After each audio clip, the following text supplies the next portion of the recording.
Mathayo 28 mstari wake wa 18. Mweke mfrancais kisha kanisa yote isome ile verse moja. Hapana weka Kiswahili. Kiswahili ya vile ni ya nguvu. 1 2 3.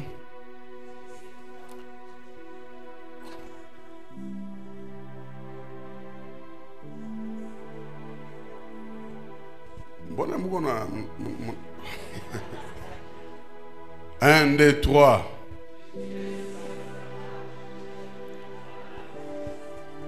Tout pouvoir m'a été donné dans les cieux et sur la terre. Amen. Tunaweza kaa. Nina somo nzuri inasema juu ya mamlaka ya kanisa, le pouvoir de l'église. Mamlaka ya kanisa. Est-ce que mamlaka ndio pouvoir? Uikamate tu vile. Pouvoir kwa Kiswahili nzuri sana ni uwezo wa kuamurisha mambo, nguvu za kuamurisha mambo. Kanisa iko tofauti sana na vile wewe unajua. Zile kanisa ulikoma ndani, mfike mtabiriane mwende, mfike wafundishe sijue malana mwende. Vile ni vikundi.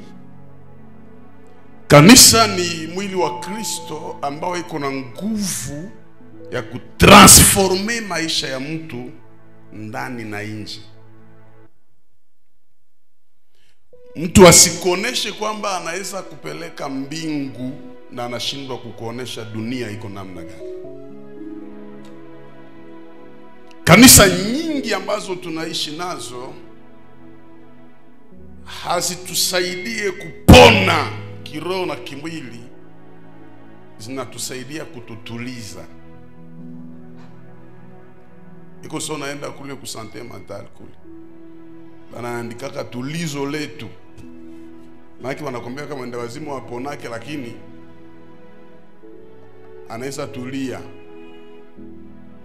Kwa hiyo anaweza kuonesha Mungu atatenda, Mungu atainua miaka na miaka, na unatoa kila siku sadaka, lakini wanashindwa kukusaidia kutimiza ndoto zako. Wanashindwa kukusaidia kuonesha watu kama Mungu naye anaweza inua. Na tunazunguruka pale. Leo kuna makanisa yenye inasema abaezi ombea politicien. Biko wa politiki. Lakini baikuwa na problem kuparke, banakimbilia politicien. Njoo wale mabikira Yesu walisema 5 wapumbafu, wengine wa akili. Wote tu ni mabikira. Ndio zile makanisa ni mabikira tu, pumbafu ndio iko mingi mkicho. Kanisa ilipashwa tawala kila fasi kwenye wapagani wako. Ifo Mkristo njoo akuwe yulu. Juu maandiko nasema utakuwa kichwa, hautakuwa mkia. Lakini leo tunaishibakilia mapolemiki. Katoliki anasema iko na Mungu, mporo anasema iko na Mungu, témoin wa témoin. Branhamiste anasema kama uamini message hautaingia. Na hii inafanya mafujo, mtu anakuwa fanatiki wa religion na ana connaissance ndani yake. Parce que mimi hautanisikia mimi nashimama pale leo nikwambie nitukane Katoliki, nitukane Kimbanguiste. Moi je fais ma part. Mimi nafanya kenye Mungu alinitia. Naheshimia kila mtu na conviction yake. Na mimi naheshimia conviction yangu na maisha naendelea. Aba bote biko mu recherche ya ukweli.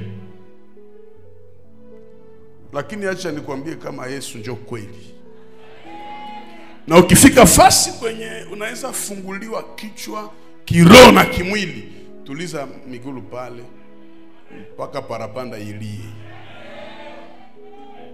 Mtu mmoja anipe amen zaidi ya mwenzake. Ndio kiafu asema mwambie kanisa iko na pouvoir.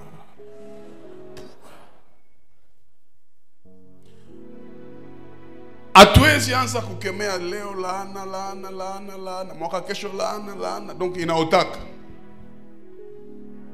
Il faut kwenda au-delà na mawazo ya wanadamu. Wanaposema pouvoir, tunaona mambo 6. Ndani ya pouvoir ya kwanza ni connaissance. Ujuzi. Jo, Mungu anasema Muoze 4:6, taifa langu linaangamia kwa kukosa maarifa. Taifa langu linapotea kwa kukosa maarifa. Mungu anapoambia Israeli utakuwa kichwa au utakuwa mkia, haiko kusema utakuwa tu yulu. Utakuwa kichwa au utakuwa mkia, maana yake utakuwa na connaissance ya yulu na utakuwa ignorant. Ndio maana Israeli ndio basavant ya kwanza mu dunia. Maana yake Mkristo anapaswa kuwa na akili ya mingi sana kushinda hata mpagani. Akili ya mingi sana. Na source ya ile connaissance ni Mungu peke yake. Kuna baraka ziko mbele yako, lakini bila connaissance hawezi fikia. Il faut kuwe na connaissance. Na mtu mwana kushinda connaissance anakushinda pouvoir. Ndio maana usidiskitake na mtu mwenye hamna naye connaissance moja, mtakorogana tu, nitakuwa gere ya ignorance. Unamwambia hiki anakuambia hiki. Na ile inafanya makuple mingi muishi magumu juu ulioa kiwerewere au uliolewa na mtu mwenye kichwa haiko sawa, na inafanya mkwe mnapigana, mnasema ni vita ya kiroho, kumbe mkichwa njo hamna akili. Kwa hiyo connaissance ni kitu ya kwanza, inatuonesha kama huyu mtu yuko na pouvoir kwa sababu yuko na connaissance. Wanasema Mwingereza the knowledge. Mtu mwenye yuko na knowledge anaweza tawala. You can't lead someone wakati hauna connaissance juu yake. Mtu wote mwenye yuko na akili atona mshinda miaka ni mkubwa wako tu. Paski akili inafanya mtu anaongoza vizuri. Jambo la pili yenye iko pouvoir ni pesa. Mtu mmoja aseme pesa. Mtu mwenye iko na pesa hata kusomaka iko na pouvoir. Anaweza kufungisha na huko na sheria. Pesa, maisha ujikazo ukuwe na connaissance, kisha ukuwe na nini? Na pesa. Paski connaissance ya mingi na una pesa wanawaza uko mulozi. Kwa hiyo unapashwa jikaza sana. Kuwa na pesa inafanya pouvoir. Jambo la tatu ambalo nafanya mtu akuwe na pouvoir ni esprit ya creativite, roho ya kuumba. Niseme hivi, hii ni sagesse, itakusaidia. Ukitafuta kitu unakikosa sana, manake kile kitu kiko ndani yako. Ukiavoise mwambie vile, ukitafuta kitu unakikosa manake kiko ndani yako. Mfano wakati ya Adam na Eva, Adam alikuwa yeye peke na alikuwa na besoin ya Eva. Et je pense qu'il alikuwa anatafuta Eva manyama anamkosa, kumbe Eva iko wapi? Ukitafuta kazi miako na ikosa, manake muwe mko kazi inaomba ucreate juu ya kuajiri watu wengine wapate kuendelea mbele. Mmoja aseme amen. Kila kile utatafuta na kikosa, manake wengi ulipashwa kileta. Ukitafuta faraja kwa watu na ikosa, jifariji wewe peke. Jifariji wewe peke. Kwa sababu ukitumikia mtu ni vizuri, atakulipa mshahara, lakini ukijitumikia utatumikisha watu wengine. Kwa hiyo kuna wakati unatafuta kazi miaka unakosa, kumbe Mungu alijua wewe utaanzisha yako. Na kazi ambayo utaanzisha itasaidia mataifa wengi sana. Unaona kushantia hapa tunatumikisha watoto wa kanisa, wa engineer wa kanisa, wa masomo ya kanisa, vitu gani? Kwa sababu unataka walipwe pesa na cha kumi irudi hapa. Ni mambo ya akili tu. Kipoja nipe amen zaidi ya mwenzake. Ni mambo ya akili tu. Kwa hiyo mimi sitaki sana mtu aendelee kukomala lakini maisha yake haiendelee. Wale ni hatari kwa taifa. Unaona vijana wazuri lakini hawana maisha. Wale ni wauaji kesho. Unapookoka unapaswa kuwa na ndoto ziko zaidi ya mtu mwingine. Jambo la hili wakisema pouvoir, manake wanasema relation, sema uhusiano. Mtu mwanakushinda relation anakushinda pouvoir. Ukikuwa mtu wa makonflit uko pauvre maisha yako yote. Ndio maana mtu mwenye yuko immature kila relation anageuzaka conflit. Lakini mtu mwatatawala ni mtu mwanajua kugarder relation na kusoigner relation. Mtu anaweza kuwa hana kitu ya kukupatia leo na atakufikisha fasi fulani kesho. Na zaidi wale watu naonaka hawafai ndio watu wa maana zaidi. Depuis tulifika hapa tuko tunaambia mtu salimia mweko naye karibu yako. Wewe unajiwazia Kumbe saa moya ule ndio anaweza kuwa baraka kwako. Geukia mwenzako msalimie, umwambie niko baraka kwako, acha mabega. Geukia na mweko kugoshe, mwambie vile.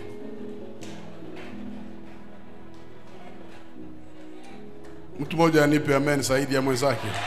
Sema relation. Lakini pia kitu kingine nafanya pouvoir ni vision. Maono. Ilifundisha hapa jana juzi. Tukifungula macho tunaona ukibambazi, lakini tukifunga macho tunaona Bukavu, tunaona Shin, tunaona wapi. Wanakushinda vision, atafika kwenye wao yafikaka.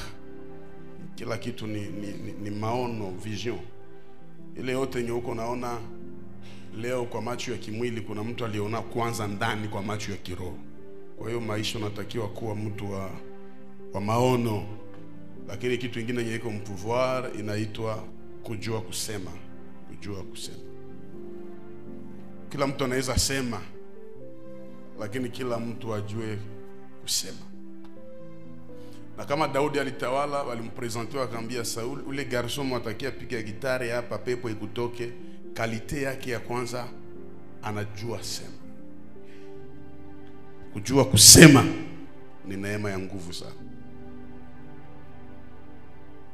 Niko na garçon mmoja nifuata mbiro, ananiambia uniombee papa, mimi nakataliwaka toujours na bafi. Sipende wake. Nikamwombea, nikamwambia wende pima. Akaenda tena wakamkataa. Naoza na iko humu. Tena akaenda pima, wakamkataa. Siku moja nikasema ngoa ni yue, nikaleta tu fie mwa mbiro. Nikamwambia kwa hapa unaona huyu wapi? Akaniangalia akasema bo. Kama iko tayari. Nikaelewa kumbe akataliwe juu ya mikoshi, lakini hana verb. Mwanamke anahitaji mtu mwenye ushona, mtu anakia kulomba msamaha na anakirea ingine conflict. Juu ayue sema anakia kwako anakuambia mbo kama vile kukwazaka unaweza nihurumia, na kama hutanihurumia hautanishange kitu. Mungu wa papa iko hai. Unaona kama huyu ajue sema, na ile ni magumu sana. Na ukiona ujue sema, uko na shida wa maisha ya kiroho na maisha ya kimwili. Couple mingi zinaharibika juu unaishi na mtu mwenye ajue sema. Na mtu mwenye ajue sema na mtu mwanapendaka aseme na iko mkole. Wakati unasema na uko muasira, uko na shida sana. Wakati unasema venye vikupita hapa, uko na shida sana. Maneno juu isikilike vizuri kwa masikio lazima ianzie hapa. Kwa hiyo unatakiwa sana kujifunza kusema na itakusaidia. Lakini kitu kingine iko mpouvoir ni cheo, sema cheo. Post. Mtu mwenye iko na post, iko na pouvoir. Na kama leo Mungu anza tusaidia, tuko na badepute 10, gouverneur akwe wetu, president akwe wetu. Unaweza zaraulika fast, lakini post ile na kusemea na kuinua. Alafu kanisa haipaswi tena kuwa na ikala kuombea inchi. Lakini kanisa lazima jifunze kufundisha watu kweli, na kesho watawale inchi. Watu walio na Mungu wakitawala inchi inapona. Kuna mtu aseme amen? Lakini sikia nikuambie kitu. Source ya pouvoir. Pale pouvoir inatokaka. Hii andika vizuri kabla niingie mu écriture, itakusaidia. Source ya kwanza ya pouvoir, c'est être toujours connecté avec une spiritualité. Ile musisahau kote kwa mtapita. Kesho utatawala. Hauwezi tawala na hauko connecté na spiritualité fulani. Pour les païens, biko connecté mu maloge ba magicien. na wanapata pouvoir ya buchafu, pouvoir ya makondition. Na wewe juu tawale, unapaswa kuwa connecté mu spiritualité yenye iko divine. Kama hapo biko na loge, wewe kwako Jehova Nisi inashinda loge, parce que c'est une spiritualité. Kila mwenye alitawala alikuwa établi avec les prophètes. Saul ata akuwe roi, lazima apitie kwa prophète Samuel. David ata akuwe roi, angalia kila mtaona anatawala, hata gouverneur mwenye iko hapa sijue jina yake, hata mwenye iko Kishasa, kuko biti yenye hawezi tawala na hauko connecté mu spiritualité. Maana yake kama hana Mungu iko na shetani. Sisi tunaelewana vizuri? Ce n'est pas pour rien ukie Jehova Nisi leo kesho yake. Hapa njo fasi kwenye unaongeaka na Mungu wako wa mbinguni, na hapa njo kwenye Mungu iko na kuetablir usiku na mchana. C'est impossible utawale na hauko. Hata president Kisekedi mbele apite kwa hii kiti alizungurua utafuta watumishi wa Mungu. Nyamu yake vile unapaswa kuwa connecté, parce que pouvoir yote inatokea mvinywa vya watu wa Mungu. Wakisema kitu kinavaa maisha yako. Na kila mwaliingia asubuhi ya leo, naweka mkono wangu juu. Mungu alete pouvoir mjamaa yako, pouvoir mu watoto wako, pouvoir mkazi yako. Nipe amen zaidi ya voisin yako. Quelqu'un voisin mwambie ukwe toujours connecté mu spiritualité. Hauna besoin ya kugusa magie. Hauna besoin ya kumwanga damu juu utawale, parce que déjà spiritualité nye uko amo, kuko mwenye mwanga damu yake Goligota juu yako. Nani kona men zaidi ya mwenzake? Tumana tuko obligé kutawala. Hapana ile bukristu ya makoti ya kupasuka nyuma ya munene, bukristu ya viatu na nguo ya parapanda. Tutatawala kiroho na kimwili, parce que nous sommes déjà connectés.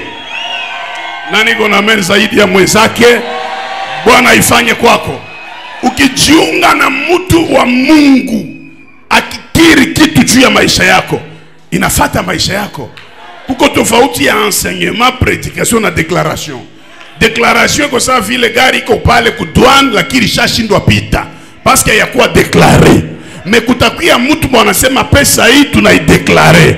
Mimi najipresenter leo asubuhi, na hiyo baraka yako iko kudouane, mariage yako iko kudouane, miujiza yako iko kudouane.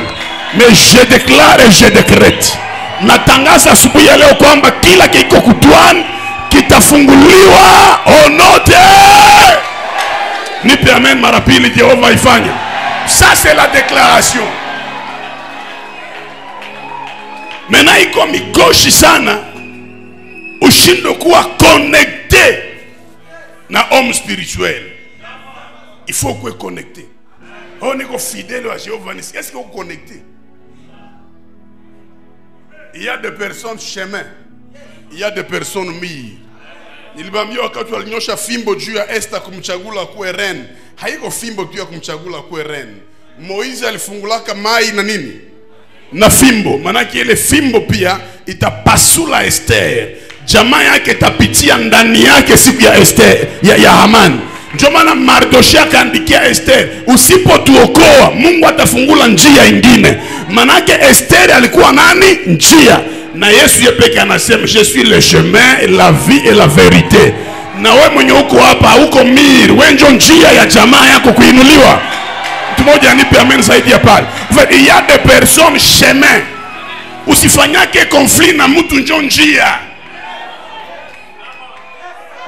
Aeroporo iko pale lakini ishara alikuwa enda Kishasa parce alikuwa yapata njia. Ambia voisin hapana fami sana mimi niko njia. Kila jamaa juu ibarikiwe, kuna mtu mwenye Mungu anainuaka. Kila taifa juu iendelee, kuna mtu mwenye Mungu anainuaka. Na ukiona mjamaa yako hakuwa hakuna mwenye Mungu ashainua, manake wewe ndio mwenye Mungu atainua mwa ile jamaa, et tu seras le chemin pour ta famille. Nani kona amen zaidi ya voisin? Uko connecté na nani? Uko connecté na nani? Spiritualité gani? Qui est ton guide?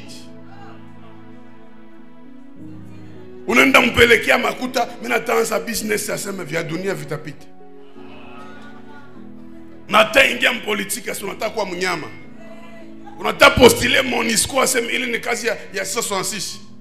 Njoo unaona Mungu na Bukristo moya ovyo ovyo, kila mwenye anainuliwa Freemason, kila millionnaire Rose Croix. Donc nyebu Kristo mtu ni ya kulomba lomba. Hapa hapana. Hapa hatutagusa maji, mais tutaendelea mbele. Ile ma ONG yote mkubwa mkubwa nye mtaitawala, mtaikamata. Mtu mmoja aseme amen. Source ya pili ya pouvoir ni étoile. Sema étoile. Nani mweko na étoile hapa? Kuko tu mtu mwalizaliwaka na étoile ya kutawala. Unamkatala, unamchukia, atatawala. Et puis kwa information acha nikuelezee, unaweza zimisha projecteur, unaweza zimisha ampoule, lakini étoile haina poto, haina singa, na tuyo kwenye na zimikiaka. Mena ya de personnes étoile, manake yeye peke ni nyota, uitike wala ukatale, ataangara tu. Or étoile haiwezi angaza kama hakuna giza. Ndio maana vite na yala maisha yako, parce que toi tu es une étoile. Na kama mtu yuko na étoile ya kutawala, ata mtie mu prison, Joseph atakuwa president. Munisa kwa tu mungali ba pauvre, mnebegini wanakulombaka na mko ba pauvre parce que étoile yako ni ya yulu. Na mimi naitabiri kila mwenye yuko na étoile ya kutawala hapa, Jehova ifanye juu yake atawale. Tumoja nipe amen. C'est pour cela il est écrit dans la parole de Dieu, ils te feront la guerre mais ils ne te vaincront pas. Vous savez pourquoi? Parce que toi tu portes une étoile. Nani kona amen mpe kitu hapa? Nani kona amen niseme kitu hapa? Yesu anazaliwa, étoile ya Yesu inaonekana. Hata ilipotea ilikia kuonekana tena. Na hii étoile njoo iligide ba mage baende kwenye Yesu iko. Nani kuna nisikia vizuri hapa? Eske ni safiri au niache? Mwalimu aongee au aache? Siku Yesu alionekana, alizaliwa, haiko jua njoo ilionekanaka. Nini ilionekanaka? Ni étoile. Ndio maana siku anakata roho, hata jua inazimika. Vile tu étoile ikuzimika, manake après 3 jours ataonekana tu. Mimi naitabiri kwa mtu mmoja mwenye yuko ananisikia, nyota yako itaangaa mwaka hii, na watu watajua kwamba Jehova Nisi kuna Mungu aliye hai. Nani atasema je suis une étoile? Fanya hivi. Hii étoile njoo unaonaka, bakubwa bote anakuwa nakupenda wewe. Unashinda mtu pesa, mtu anakushinda pesa, anakushinda masomo, anakushinda. Mimi napenda kwa rafiki yako. Ni nini? Mtu anakushinda pesa, mimi napenda kukombatre wewe. C'est parce que présent yake njoo inashinda présent yako. Mefitire yako itashinda yake. Mtu wote mwenye iko na étoile atatawala.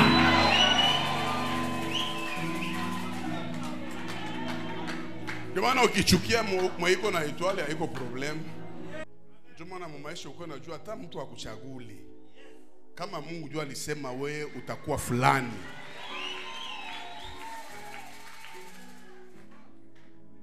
Wona waza bibi yako tungiambia watu mnaniruhusia ni wewe huyu, banyi kuitikiaka. Banyi kuambia iko na manjerina, mais wewe peke ulijisikiaka tu kama huyu njo étoile. Source ya pili, ya tatu ya pouvoir ni descendance. Yokia voisin mwambie uko wa kizazi gani? Descendance. Maintenant, on vous présente chaque jour le lieu de la famille, la malédiction. Mais il y a aussi la bénédiction de la famille. Mimi naamini kile kitu. Kuko baraka ya nini? Yes. Kuko tu majamaa zinatawalaka tako masomo ba chef de classe. Atani mba mwizi ni ba president ba mwizi. Atako kilio ndio unashimamia bui. Ni jamaa batu saba David ni batu wenye wiko kondane kutawala. Na nilisema hapa mustike ate inafanya priere ya kunenepa haiwezi. Paske ikinenepa itapasuka. Na kikinafanya isinenepe ni deux choses. Ya kwanza haiko kosa mdescendance ya banene. Na ya pili regime ya mustike ni damu ya watu. Ikikuwa ya munene tutakufa. Maana kila mtu anapendaka reisiri wa kutesa vingine hawezi reisiri. Metembo hawezi gene juu ya kunenepa wala ngombe iko tu mwa ile. Vile uko mtoto wa Jehova ni uko kondane kureisiri. Paske uko mwa hii yote tuko nayo hapa tunajenga leo, hakuna msaada ya mzungu. Hakuna deni ya banki. Ni mkono ya Mungu yo peke inaonekana. Et puis uko nakwambia ni temple ya kwanza peut-être mwest. Donc ni damu ya kutawala. Ni damu ya kureisir. Donc wewe uko condamné kureisir parce que uko mu descendance ya réussite. Kuna mtu anipe amen zaidi hapana. Kila batu waliinuliwaka mufamia au mnakuwaka histoire fulani. Tate yake atali kwa mulevi, mais alikuwaka hivi. Alikuwaka hivi, alikuwa na ile njoo anatembeaka nayo. Lakini jambo lingine nafanya utawale, hii sio kama utaielewa sana, ni reconnaissance ya grâce ya mtu mwingine. Geukia voisin mwambie ni reconnaître tout. Acha nifanye exemple hapa. Papa Asumani Sauve hapa tufanye hii example. Itatusaidia. Na mkwe naacha kuimba ile nyimbo mnaimbaka. Tokea hapa. Asumani ni Joseph. Mie ni Farao. Niliogopa kumuita Farao. Jiko na lupara. Beye njo Joseph hapa, mie ni nani? Ni Farao. Ni protokole ya mteke masikio vizuri. Joseph analota ndoto za kuinuliwa. Huyu Joseph. Mie Farao silote ndoto za kuinuliwa. Joseph iko na ndoto ya familia yake tampigia magoti. Mie Farao ndoto yangu ni ya dunia mzima. Kutakuwa njala na kutakuwa chakula. Sasa pour que Joseph atawale, munikubalie bien, haiko ndoto ya Joseph ndio ilimfanya atawale. Mais siku yenye aliinterprete ndoto ya nani? Ya Farao. Joseph iko na mandoto me iko mupriso. Mais siku Farao atalota, njoo siku yenye ndoto za huyu zitapata fale. Oh, na mimi niko na huduma, niko na upako nianze kanisa yangu. Ikala fasi moja. Jiconnecte hapa kwa Farao. Oh, na mimi nataka postuler ni kwa député, hautapita. Sio kama vinasumbuana hivi. Unapashwa jiconnecte na mtu mwenye iko na grand rêve. Une grande vision. Ndoto ya Joseph haitamuinua, ndoto ya Farao ndio itainua Joseph. Shibote hatuwezi kuwa pasteur, hatuwezi kuwa commerçant Shibote, mais tukuna reconnaître kama kenye huyu iko nacho misina na kenye niko nacho huyu ana. Mais nikijiconnecte naye, ngwani kupe exemple. Il n'est pas bon que l'homme soit seul. Haiko vema mtu akwe peke yake. Ndamfanyizia msaidizi anayefanana. Mesa Adam anaona Eve. Tuache kwanza kutia Mungu moyo. Eske Eve na Adam wanafanana? Adam iko na kifua.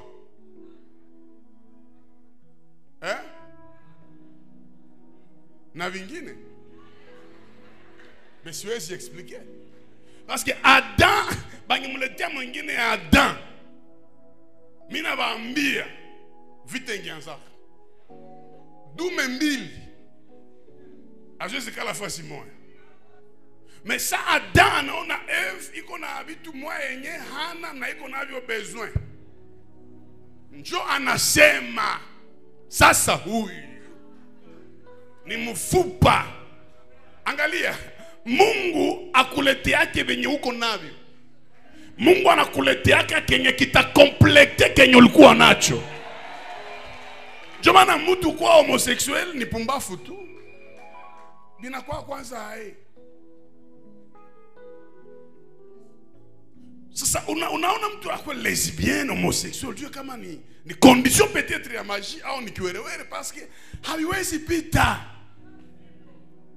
Mwanaume hata nawe pale na huko mwanaume. Hauhangaika hata tunasema kidogo ni kiambausi. No, haikwambie kitu.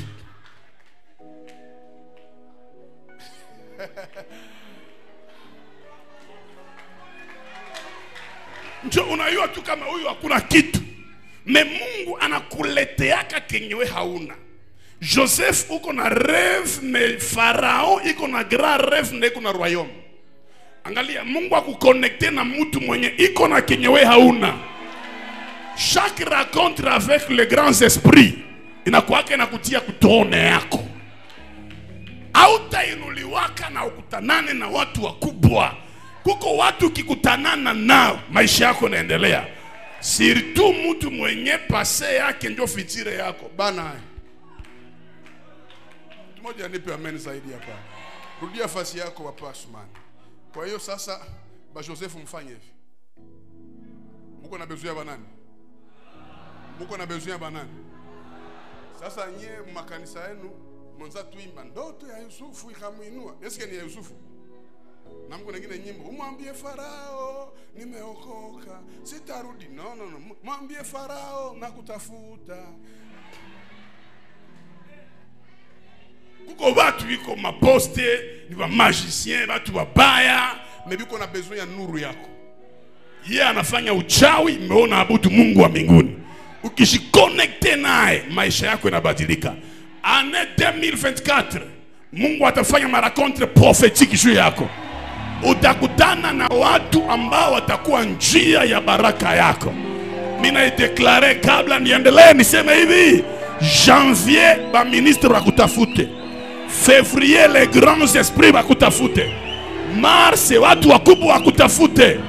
Nipe amen zaidi ya voisin yako. Jomana kuanzia sai usitembee na mtu mwenye ana grandeur d'esprit. Nishakwambia kuko ma conflit na shinda ma relation. Ma relation ya kusemana semana ya ovyo ovyo, uko relation. Omo uko na conflit na Putin. Utuambie niko na problème na president wa Russie, siko tusemeshana. Deja tunakuheshimia.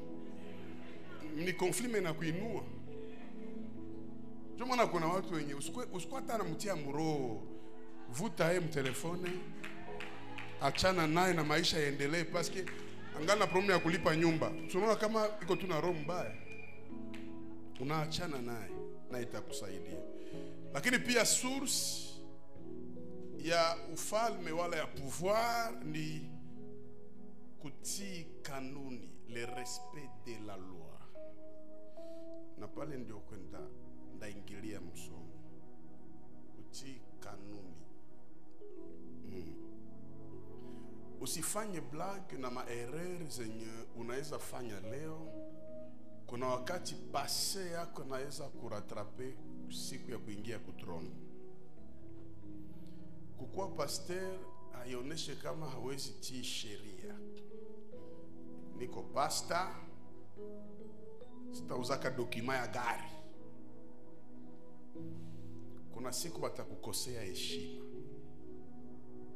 Unaweza okoka, unajua Mungu, me unatakiwa kutii sheria. Sheria iko saa singa ya courant. Mimi naisema mara mingi. Singa ya courant hata ukusomaka electricité, hata uko villageois, ukiiluma haijui kama uko villageois, haijui kama kwenu ni kule Nyabiondo, inakuua. Njo sheria. Abavunjake sheria banakuaka wanaitosheleza, banakuaka wanaisatisfaire, banakuaka wanaishinda. Kushinda sheria. Kushinda sheria manake ulifanya kenye sheria ilihitaji ufanye. That is very deep. Ile iko deep sana, unielewe vizuri. Unaona tu ni Kongo, ndio unaweza ishi kwa neema. Hapa kwa oncle kuko sheria. Hata ulikuwa unatafuna bazoka, ukifika tu Gisenyi uyoko taiteme. Kule hakuna ile mamiza yenu ya kutukanana, sio tukane president kisi unapenda. Ukisema tu mubisi habari ya president, watu wanakuangalia wanasema muro, pepo ya mauti. Basi sheria iko. Na munyumba mundoa. Ndoa haiko vya neema. Ndoa ni kuheshimia sheria ya Bwana. Ndio Biblia inasema mwanamke anafungwa na sheria ya nani? Bwana yako anakuambia sitaki kuongea na mtu fulani. Acha. Acha. Wewe usikiake. Oh, hautanidomine mwa hii nyumba. Wewe uko na pepo ya celibat. Kuolewa ni kuitika domination. Toutes les femmes autoritaires, bote unonaka biko na tumabega, ni banakufaka na celibat. Mimi na mimi sinambia kitu, mimi unitike masahao. Chunga ungali na 30 ans. South Africa 38 ans machafu na kwasa masaka mea solde. Utashinyenyekeza we peke na utakosa fasi. Unavala lushungi leo. Cheka tu. Sona leo unavala lushungi ya mweupe. Me magharibi utaitosha. Me hii veste ya upapa hata 10 ans hata itoshaka parce que autorité ya mwanaume iko eternel. Mwanaume ni chef. Ba chef wiko hapo wapigie Yesu makofi.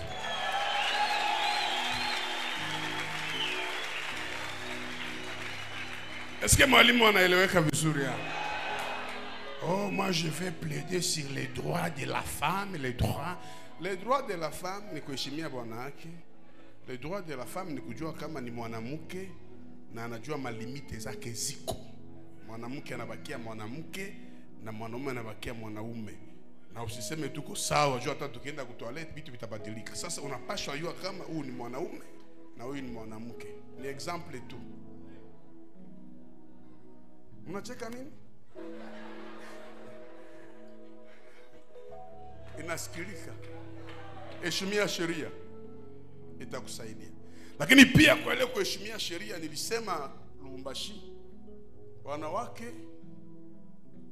ni watu wa kuheshimu. Mke wako ukimheshimu unapaswa reisi. Niliexplique.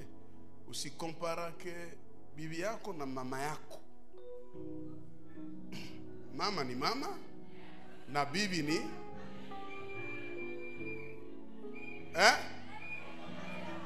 mama ni oh mama yangu njoo kila kitu, nyamaza. Bibi yako ni kitu ya kuheshimia sana. Oh mama alinitia kutubu pendant 9 mois, mais bibi yako yesi ni kila siku.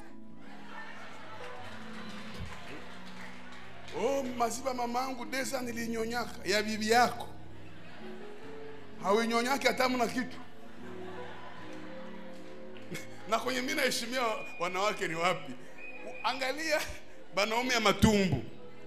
Kama uko na tumbu yapata kuvala kiatu inakuwa problem. Njoo kunanyorosha miguu.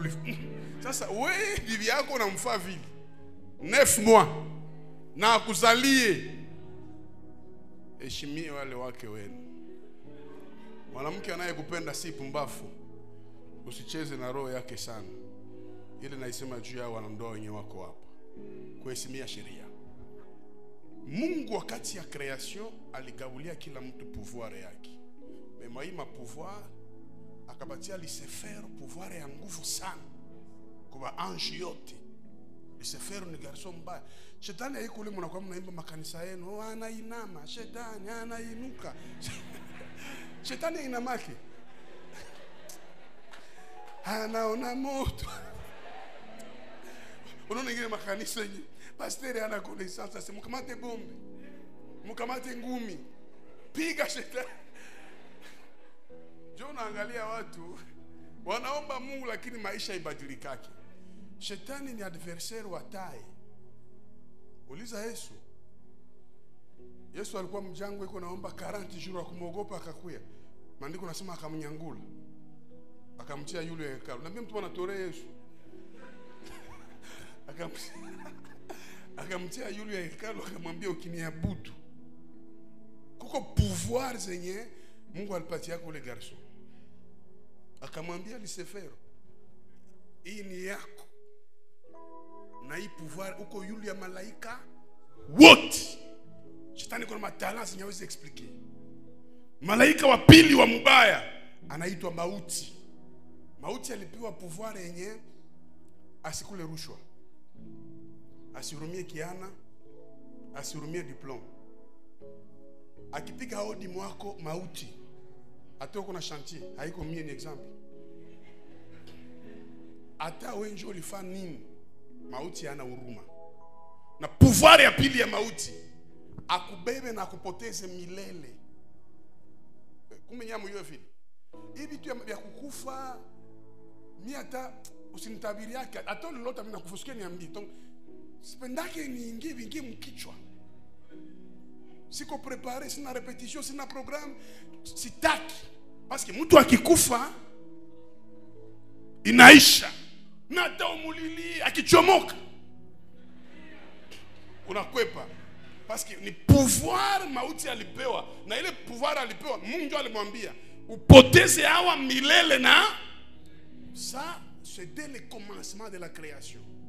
Asa ukifanya zambi kufa utakufa. Hakukua resurrection. Kufa na upotee. Pouvoir ya tatu alipewa Lucifer. Mshahara wa zambi ni mauti, na mtu akishafanya zambi anaandikwa mkitabu cha mauti, na hii ndio itakuwa ya hukumu. Ancien Testament. Mina ukisoma Biblia, hata Abrahamu alikufa, David alikufa, balienda wapi? Bote kuzimu. Nani angesimama kwenda kutosha mwanadamu kuzimu? Nani angesimama? Ndio maana ya ile neno mnasoma Matthieu chapitre 28-18. Tout pouvoir m'a été aseme. Ça c'est très profond. Mamlaka yote sikunyanganya. Yesu hakunyanganyaka. Acha ile mama ombi ninyanganyie baba. Yesu ni mzalendo. Yesu ni Yesu. Wazalendo ni mashujaa. Ninyanganyie. Bali tuma wakina Musa. Wapi? Nani mwenye angetuokoa? Parce que selon loi, mtu akifanya zambi, jule mtu aokolewe, ifo damu ya mwingine mtu yanguke. Mesa damu alifanya zambi, mtu akukufa. Mungu alichinja nini? Kondoo. Kondoo haina zambi. Na damu ya kondoo haiwezi kutosha zambi ya mwanadamu. Ndio maana Ancien Testament zambi haikuondolewa, zambi ilifunikwa. Inafunikwa paske hakuna mwanadamu mwenye alishakufa juu ya mwingine mwanadamu. Kila mwanadamu anakufaka juu yake yeye peke. Munitege masikio.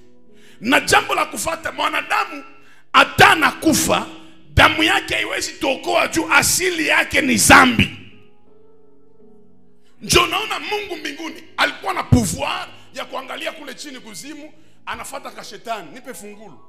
Anakapasula kinywa. Mais Mungu anasema pouvoir hawezi kamata na urespecte loi.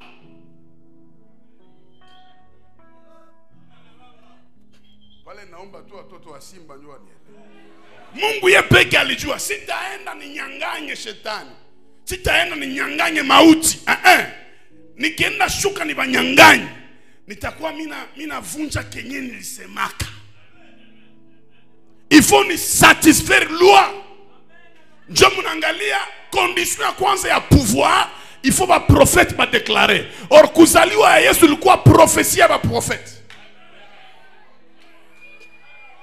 Nani kuna amen zaidi ya mwenzake hapo? Isaiah anatabiri, anasema kwa ajili yetu mtoto amezaliwa. En fait, kila pouvoir il faut que déclarer na nani? Na ba prophète.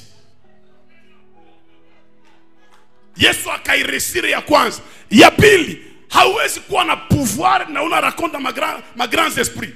Parmi ma grands esprits sota nao ba mage, ba Herode. Herode ni mtu mkubwa sana, na siku alimuona alivula kanzu akaivalisha Yesu, akasema huyu ni mfalme wa nani? Wa Wayahudi. Mungu anaangalia mbinguni, hakuna damu ya kuokoa mwanadamu. Abraham nampenda, David c'est l'homme au cœur, mais David iko wapi? Kule chini. Mwenye alikwepa umoya ni Moizi. Na saa Moizi anakwepa, mfate Biblia bien. Jude anasema kukakuwa komba ya Lucifer na Mikael juu ya mwili ya nani? Iko saa Mungu akaviole loi kwa Moizi, akanyangula ka Musa. Unaya pourquoi Mungu alipeleka Musa vile na kamuiba? Parce que Mungu alita Musa Mungu. Sa Mungu hawezi shikutana kule kuzimu. Wakina Abraham ba David biko wapi? Kule chini. Eske mwalimu uko naeleweka? Mungu anapenda Abraham, anapenda David, mais David iko wapi? Chini. Mais Mungu anaangalia mulabo ya mbinguni, anaangalia mulivre ya loi, mtu hawezi okolewa na damu haimwangike. Mungu anasema niko na ide ya kuokoa mwanadamu, mais sina damu. Na hivi sina damu, bitu itakuwa nguvu sana, parce que sina damu. Sasa nipate damu wapi? Mungu akasema nijiumbe. Mungu akasema hapa haiwezekani. Kujiumba juu nipate damu, nono. Acha ninegosie na Maria. Maria anizale, anipe mwili na damu.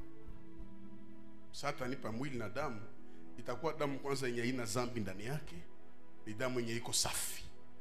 Ndio maana Yesu alizaliwa. Sana zaliwa kuzimu bakayua kama anakuya. Bakaua mtoto wa mikoshi, mnakumbuka? Pale Bethlehem mtoto wa mikoshi kufa bila programu. Haikuwa siku yao ya ukufa, watu mkartie na hero. Kartie mwana na mfalme wote ukazimika. Yesu akaanza komala na komala. Sana fika kumsalaba iliomba amwange damu. Sam Yesu anamwanga damu yake. Njo anasema tout est accompli. Tout est accompli, c'est-à-dire mina satisfaire loi. Kwenye walisema mtu aokolewe juu ya damu, mina mwanga ile tu kukata roho paf iko kuzimu. Akaambia shetani, hapa iko kunyang'anya. Njo anasema tout pouvoir m'a été, si kunyang'anya. Nani mweko naeleweka vizuri? Mimi sinyang'anye pouvoir ya mtu.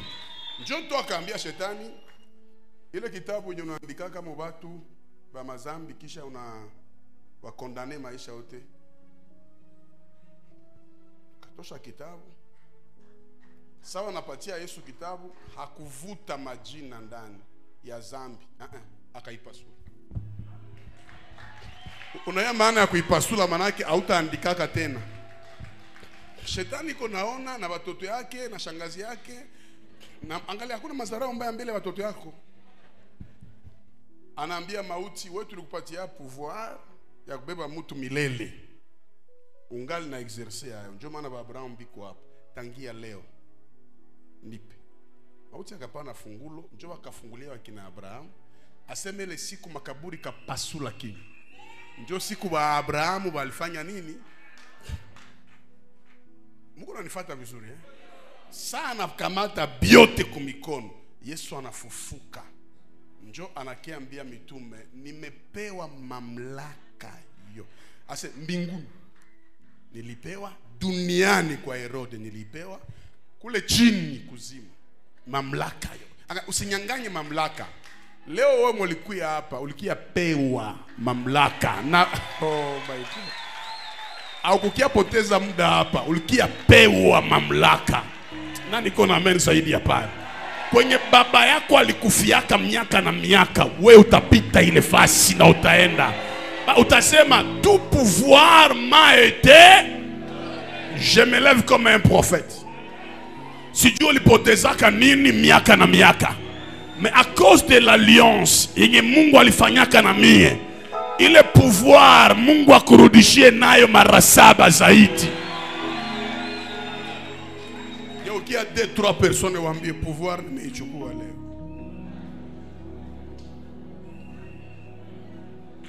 maintenant, désormais, kuanzia leo, usiogopake balozi tena. Usiogopake balozi tena. Parce que utakanyaga nyoka na nge. Kama kuko sorcellerie iliuaka, weye haitakuua. Je sais vrai que la sorcellerie existe, mais mon Dieu aussi existe. Il est plus fort que la sorcellerie. Oh, diabete ya jamaa, we haiko heritage yako. Parce que pouvoir inakurudilia leo.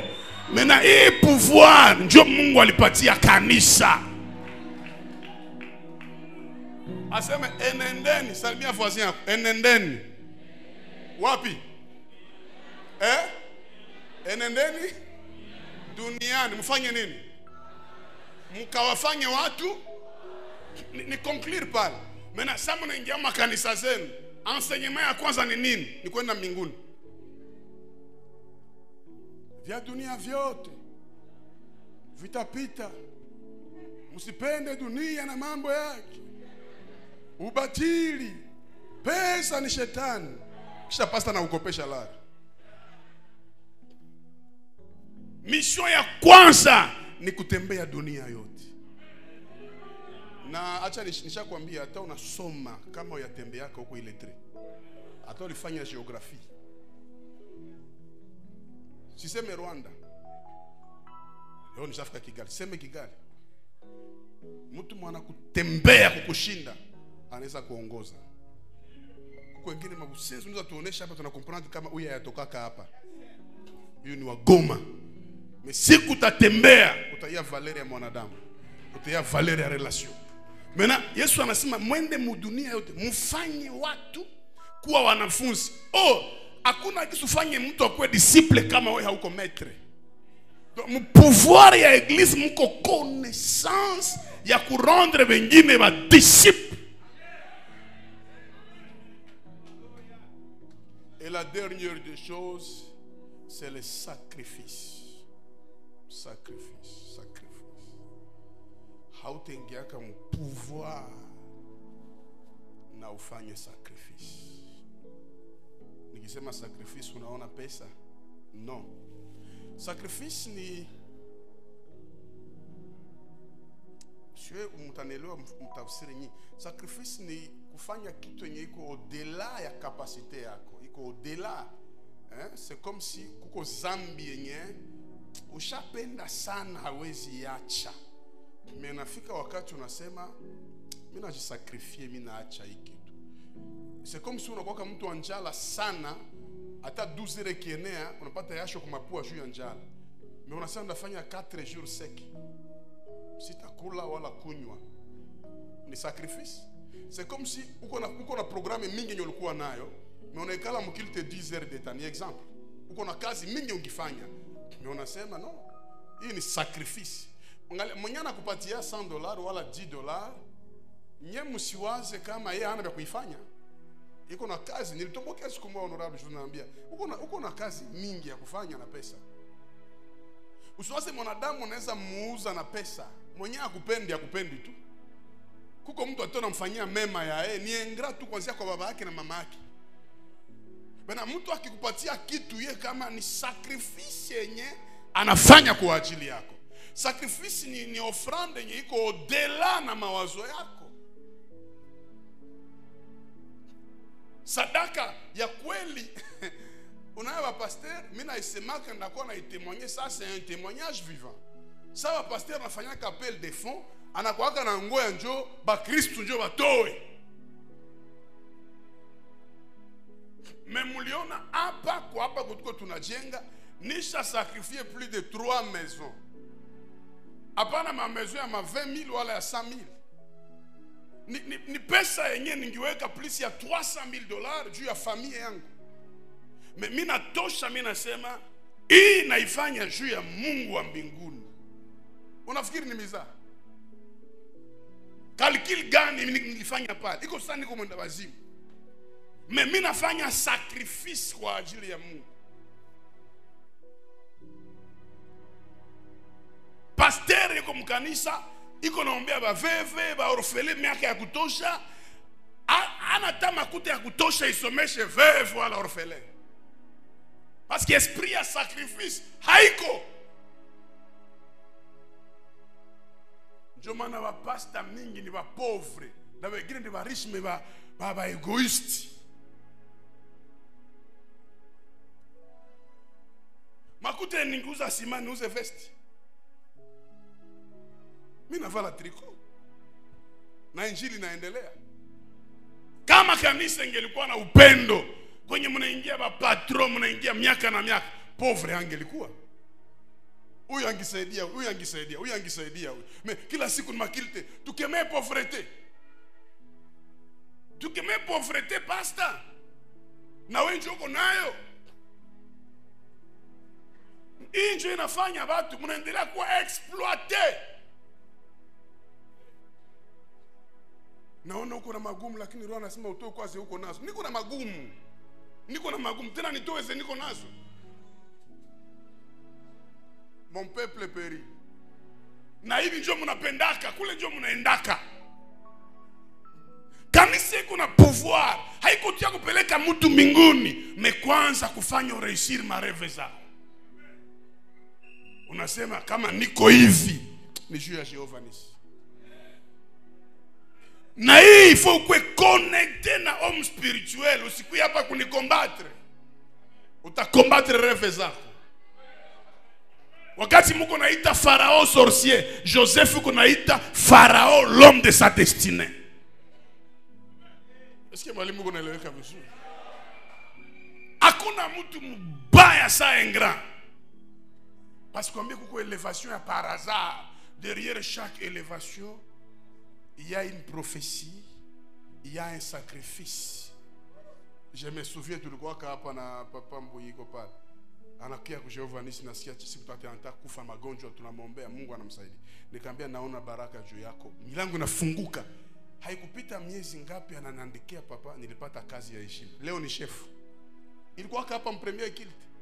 Leo ni chef.